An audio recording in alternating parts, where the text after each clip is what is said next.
অবশেষে লাবণ্যকে কথা দিয়ে সূর্যকে সেনগুপ্ত বাড়িতে ফিরিয়ে নিয়ে আসলো দীপা। হ্যাঁ বন্ধুরা, অনুরাগের ছোঁয়ার আগামী পর্বগুলিতে আমরা ঠিক এমনটাই দেখতে চলেছি।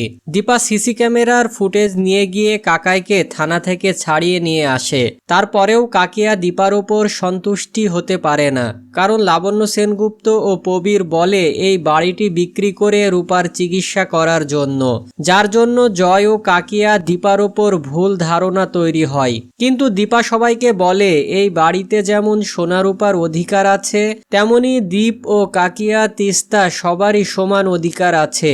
তারপরেও কাকিয়া ও জয় দীপাকে নানাভাবে অপমান করতে থাকে, কারণ সূর্য বাড়ি থেকে চলে যাওয়াতেই নাকি সেনগুপ্ত বাড়িতে এমন অবস্থা হয়েছে। তাই দীপা প্রতিজ্ঞা করে সে যেভাবেই হোক সূর্যকে ফিরিয়ে নিয়ে আনবে।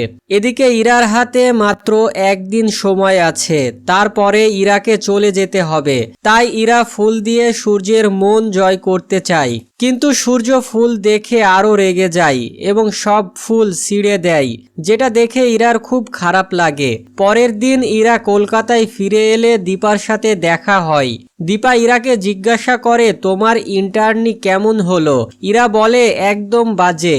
আমার যে ডাক্তার ছিল সে প্রচন্ড খিটখিটে মেজাজের ডাক্তার। আমি কোনো কথা বললেই সে রেগে যেত আর সব সময় একা একা থাকতে চাই, এমনকি উনি পরিবার ছেড়েও চলে এসেছে। এরার মুখে এমন কথা শুনে দীপা সেই ডাক্তারের নাম জানতে চায়। ইরা তখন দীপাকে বলে তার নাম ডাক্তার সূর্য সেনগুপ্ত, যেটা শুনে দীপা অবাক হয়ে যায় এবং ইরার সাথে ঠিকানা নিয়ে ছুটে যায় সেই গ্রামে। এদিকে সূর্য প্রতিদিনের মতো রুগী দেখছিল। ঠিক তখনই হঠাৎই সামনে দীপাকে দেখে সূর্য চমকে যায়। সূর্য বুঝতে পারে না দীপা কিভাবে তার খোঁজ পেল।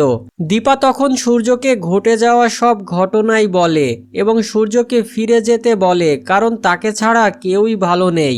সেনগুপ্ত বাড়ির বেহাল দশা ও রূপার কঠিন রোগের কথা শুনে সূর্য অবাক হয়ে যায়। তো বন্ধুরা, দীপা যদি তার কথা রাখতে আবারও সূর্যকে ঠিক এভাবেই ফিরিয়ে নিয়ে আনে, তা দেখতে তোমাদের কেমন লাগবে তা কমেন্টের মাধ্যমে জানিও।